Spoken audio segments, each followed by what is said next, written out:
What a thrill! Is it real? Yes, it is, my little bunnies. Every day on the festival is irresistible, unforgettable, and sometimes also quite incredible. Indeed, we are about to have an incredible day in Annecy. And believe it or not, but we are with the director of a film we've been expecting for too long that will be screened this afternoon for the very first time in France, The Incredibles 2. Good morning, Brad Bird. Good morning. First of all, many thanks. Thanks for being here with us. And thanks for finishing that number 2 of The Incredibles. 14 long years. Can you give us some details on that huge lap of time? Well, I didn't drop off the face of the earth. I actually worked on other things. A little bit, yes. That's hard for people to imagine that I would want to do other things, I guess. I made 3 movies and raised kids and had life. So, yeah, it was good. Life's good then. Yeah. Cool. Another thing we've been waiting for so long is that you come to Annecy. Oh, yeah, I've heard about it a long time. Have you been sulking us a little? Were you fed up with French cuisine since Ratatouille? No, how can you be fed up with French cuisine? Good question. Yeah. It just hasn't worked out, but I've heard wonderful things. Everybody I know has been here and speaks very highly of it, so it's great to finally be here. It's beautiful. From the things that you've heard in Annecy, have you heard about the audience and its reactions and its way of giving It's animation friendly. Oh, with the planes? There are the planes, but also the reaction, the emotions during the screenings. Yeah? Are you? Do they throw a variety of vegetables if they don't like what they're seeing? It hasn't happened yet. But, oh, okay. And I don't think this afternoon would be the first day. Hopefully not. It's before all, this festival is also the rendezvous of students craving for animation, and you have quite an interesting story of how you got into animation, because you were 11 in Walt Disney when Studios. When I started, yeah. And you said, "I want to be part of this" when you were 11, and then you produced your own little animation film. 15 minutes long, and it took 3 years to make. Yeah. And what was it made of, and what was the story? It was called The Tortoise and the Hare, but it was a new version of The Tortoise and the Hare. The tortoise was kind of the bad guy, and it ended up in a 5-way tie. So I didn't really follow the narrative very much. And 3 years after that, when you were 14, if I'm not wrong, you were mentored by a legend, Milton Call. Yeah. 2 days ago, we had Richard Williams, who was paying a huge and very warmful tribute to what he has with him in a work relationship. Can you give us some maybe memories or? What was strange was that everyone seemed to be afraid of Milt. And for some reason, they thought that would be a good guy to supervise this kid. But I actually, I knew his work. I mean, I knew which scenes he had done, and they were the most beautifully animated scenes. And so for me, it was kind of like being an acting student and getting to work with Brando or something. You know, he was that level.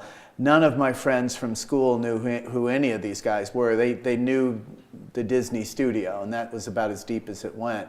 But for me, it was getting to work with a legend. And, he was tough, but he also was very generous with his time. And he just said anytime I was in LA, I could just call his office and he'd get me on the lot and bring me in. And that was a really rare and wonderful thing. And I did know it at the time, yeah. Are you yourself tutoring, mentoring someone? I barely feel like I understand it, so I'm probably not a good one to mentor. I mean, in the process of making a film, I think I'm pretty open about my reasons for doing certain things, so I include everybody on my thinking. Even when my thinking isn't absolutely set, I usually explain to the crew what I'm wrestling with. And a lot of directors don't do that because it gives the impression that they are indecisive or weak, I guess. But to me, I want people to understand what I'm going for so that they can maybe possibly help me get there, or at least understand my problems. I don't simply say, leave me alone. I mean, sometimes I say that. But I don't just say, I can't talk, I'll explain, I'll come up with something and you do it. I tell them what the challenges are. And it helps everyone, I think, be connected, which is good for a film. So this is what... So I don't tutor any, there are no kids that I'm bringing in the way that Milt worked with me, but I feel like when I make a film, I'm very open with what I'm going for, what I see as the weaknesses of the situation thus far, and what are the questions that I want answered. And if you had to deliver a message maybe to those young students here in Annecy on how they should keep faith in what they're doing? I think that something that helped me, there's a tendency when you're young and you're in college to have very strong opinions on about what is good, what is bad, what is mediocre, and you are very loud about this stinks, this is good, everything is set. And it's kind of overcompensating for the fact that you don't know anything, and the world is hostile. So you make a very big sort of statement about who you are and all that, and that's good. That's normal. I was that way. But a lot of people stop with saying this sucks. They don't go beyond that. To me, it's much more valuable if you say, this sucks, this is why, and here's how I would solve it. Everyone does this one, this sucks. Half of the people go to step 2. No one goes to step 3. And step 3 is where you really learn. And look, this is all theoretical. You don't have a film that you're not getting financed at age 20, But if you go through the extra exercise of saying, here's how I would fix the problem that I see, that forces you to bring something to the table. And even if it's only to yourself, and most of the time it will be, and maybe to a certain extent to some of your friends who you enjoy being with or love bashing heads with, it helps. It's like working out. It's like you get your brain into good shape so that when it becomes your time to have solutions to problems, you can bring something to the table. Like I said, everyone does this stinks. Some people do this is why, and almost nobody does here's how I would fix it. And that's the most important one. So let's fix the world with animation. There you go. It's another topic, but Hitchcock used to appear in his own movies quite discreetly. You have your own way of appearing in your production, even in others' ones, because you were also a voice in Jurassic World, I guess. Well, Colin Trevorrow is, he's a friend of mine, and he just asked me to do that, so that was fun. But my point is that your voice acting is your way of having fun in huge production where you are engaged and involved. Well, I think that it's probably less strategic than that sounds. It's more like we have scratch soundtracks that we do where we just cast within the studio, and this person is kind of like this character or can bring something interesting, so you have that person do it. And it's just to get the rhythms right, and you fully intend to replace everybody.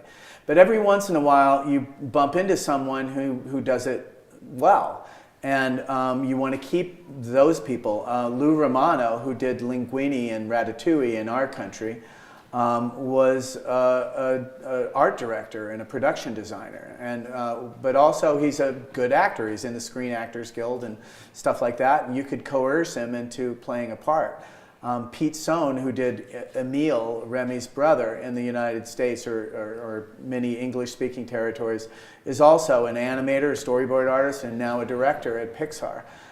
So he just had a great way of performing the character. And so every once in a while you get lucky within the studio. And I did several scratch voices for The Incredibles. I did Bob, I did Syndrome, I did you know, a lot of them. And it's just basically to get the timing right and be kind of in the ballpark in terms of attitudes for the character. But for some reason, people liked what I did with E, and I went out to an actual actress, but she also said, you should do it. So, you know, can't fight City Hall. Thank you. I have one last question. It's calling upon your immediate creativity and imagination. If you had to produce something, a movie on Annecy and its festival, what could be the angle and what? Produce what? No, I mean if you had to create something about Annecy and its festival. Yeah, I haven't been here long enough. I mean, I could describe a night of sleep in a hotel room, but I guess that would be the only thing that I have any experience with. Ask me tomorrow. Okay, so we'll see you tomorrow then. I could, here's a scene where a guy botches an interview. I could do that. Okay, thank you very much. Thank you. Have a wonderful time this afternoon for the screening of The Incredibles. Really looking forward to it. Thanks. Us too. Thank you very much, Brad.